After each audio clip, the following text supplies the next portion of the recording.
नमस्कार दोस्तों, आपका हमारे YouTube चैनल सरकारी एंट्रेंस एग्ज़ाम पर स्वागत है। जैसा कि आपने थंबनेल में देखा, मैंने लिखा है जैसा कहा था वैसा ही हुआ।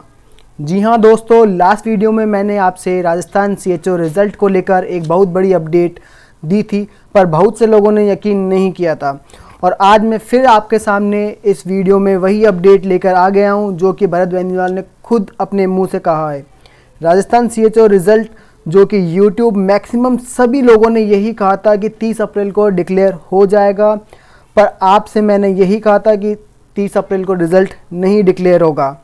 और आपकी तसल्ली के लिए मैंने वीडियो का लिंक डिस्क्रिप्शन में दे दिया है, आप वहां पे जाके मेरा पुराना वीडियो देख सकते हैं जिसमें मैंने यही कहा था कि जो आपका CHO राजस्थान का जो रिज़ल्ट है वो मई के पहले हफ्ते में घोषित हो सकता है और पूरी होने की संभावना है। और वही चीज़ आज भरत बेनीवाल जी ने अपने इस वीडियो में कही है।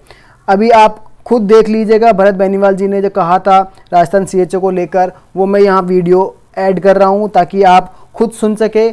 मैंने जो कहा था और भरत बेनीवाल जी ने जो कहा था वो सिमिलर है। वीडियो अंत तक जरूर देखना पूरी संपूर्ण जानकारी के लिए। अब आ जाते हैं साथियों मुख्य मुद्दे पे। कम्युनिटी हेल्थ ऑफिसर की जो भर्ती है उसके और पैरामेडिकल की भर्ती, दोनों भर्तियों के लिए आज एक अच्छी खबर है और जो साफ खबर है वो भी मैं बता देता हूँ। आज कम्युनिटी हेल्थ ऑफिसर का जो मैचिंग का रिजल्ट का कंप्लीट काम तैयार हो चुका है साथियों। आज हमें कि उसमें अप्रूवल का काम शुरुआती दौर में ही लगभग हो जाएगा और बहुत जल्द अगले वीक में आप लोगों के लिए फाइनली लिस्ट जारी होने की खुशखबरी आने की संभावना हो चुकी है लगभग। साथियों, मैं आप लोगों से इतना ही कहना चाहता हूं, हालांकि मैंने इनको 4 से 5 तारीख को आंदोलन पे बैठने की भी चेतावनी दे रखी थी। कल हमने यहाँ पे प्रदोगों तक मैसेज भेजना था कि भाई जो मामला है पूरा कि भाई CHO की और पैरामेडिकल की भर्ती को पूरा करना, फार्मेसी लेना, जो UTP जो भर्तियां हैं, जो UTP पे भर्तियां की जा रही हैं, उनका विरोध हम लोग नहीं कर रहे हैं। विरोध इसलिए भी नहीं कर रहे हैं क्योंकि अभी आपातकाल की अवस्था में है पूरा मामला और आपातकाल में इनको स्टाफ तो लेने पड़ेंगे, ये तो साफ दिख रहा है। क्योंकि ये है कि कम्युनिटी हेल्थ ऑफिसर्स हैं तो उनके लिए भी मैंने ये बोला कि भाई आप जैसे उनको ट्रेनिंग पे अभी रहेंगे तो उस दौरान आप ड्यूटी करवा लो, लेकिन उनकी लिस्ट जारी कर दो तुरंत प्रभाव से। उनको उनकी ट्रेनिंग ब्रिज कोर्स भी चलता रहेगा, साइड में उनकी ड्यूटियां भी चलती रहेंगी छोटी मोटी। तो इस प्रकार से सरकार उनको मैन पावर के रूप में काम में ले सकती है। पैरामेडिकल की है तो देखिए आप जगह जगह पे आज संविदा पे पैरामेडिकल के साथी लेने पड़ रहे हैं सरकार को।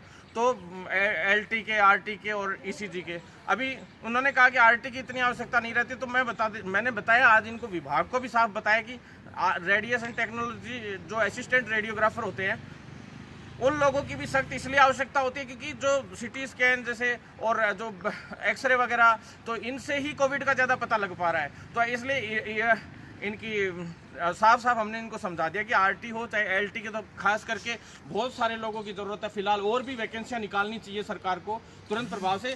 ये वही दौर है साथियों जब पिछली बार अप्रैल में अपन लोगों ने इन भर्तियों को निकलवाने की शुरुआत की थी और इस अप्रैल में इनको खत्म करवाने का काम कर रहे हैं अपन लोग। ये वही भर्तियां हैं। संविदा पे पहले लेना चाह रही थी सरकार पैरामेडिकल के भी साथियों को और इन लोगों को, ताकि एक बार संविदा पे भर्ती कर लेते कैसे भी करके 5-5, 7-7 हज़ार में। उन लोगों को तो साफ यही रहता है इन लोगों का शोषण करने का। देखिए हम लोग हर एक व्यक्ति के स्वास्थ्य सेवा कर रहे हैं, नर्स सेवा सबसे बड़ी सेवा होती है, वो काम कर रहे हैं। और उस काम को करते वक्त सिर्फ 7,000 रुपये, जो पेट्रोल डीजल का भी खर्चा नहीं है किसी का, मतलब नहीं आ पा रहा है। इतनी कम सैलरी नरेगा के मजदूर कर्मियों से भी कम सैलरी दे रहे हैं ये लोग, मानदेय दे रहे हैं। इस प्रकार से जो शोषण कर रहे हैं उसके खिलाफ है हम लोग।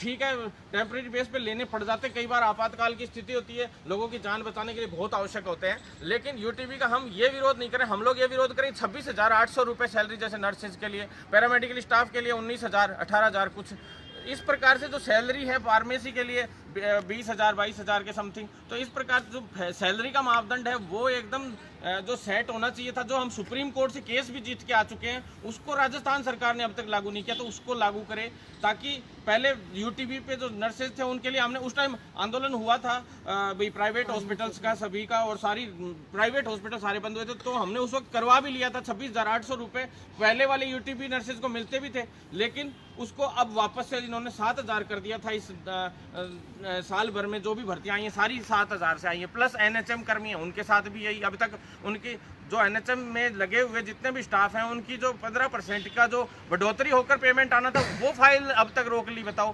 कोविड में सबसे ज़्यादा जो मेहनत कर रहे हैं आपने उनका पेमेंट रोक रखा है। तो ये इसलिए आज एमडी साहब से मिले हम लोग।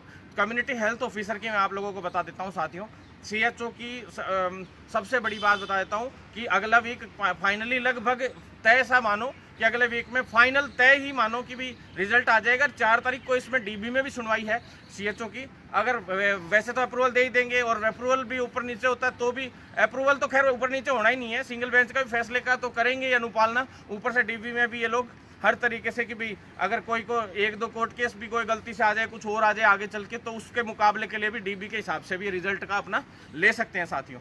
तो ये हो गया साथियों सीएचओ का। दूसरा आप लोगों को बता देता हूँ कि भी सीएचओ वाले साथियों को एक बार फिर से बता देता हूँ मैं साथियों, रिजल्ट पूरा तैयार हो चुका है, सिर्फ अप्रूवल बाकी है और बहुत जल्द आपका काम होने वाला है। बहुत जल्दी आपको खुशखबरी मिलने वाली है। मैंने कहा था परसों 3 दिन पहले भी रिजल्ट के लिए भी मैचिंग का काम शुरू हो गया और आज लगभग कंप्लीट हो गया है। इन्होंने अप्रूवल का काम बाकी वो हो जाएगा। अब बस अंत में आपसे मैं इतना ही कहूँगा, अगर आपको जेन्युइन इन्फॉर्मेशन चाहिए, ऑथेंटिक इन्फॉर्मेशन चाहिए तो जी हाँ, हमारे चैनल को सब्सक्राइब करें सरकारी एंट्रेंस एग्ज़ाम को, और नोटिफिकेशन पाने के लिए सब्सक्राइब का बटन दबाइए। मिलते हैं अगले वीडियो में, जब तक के लिए जय हिंद।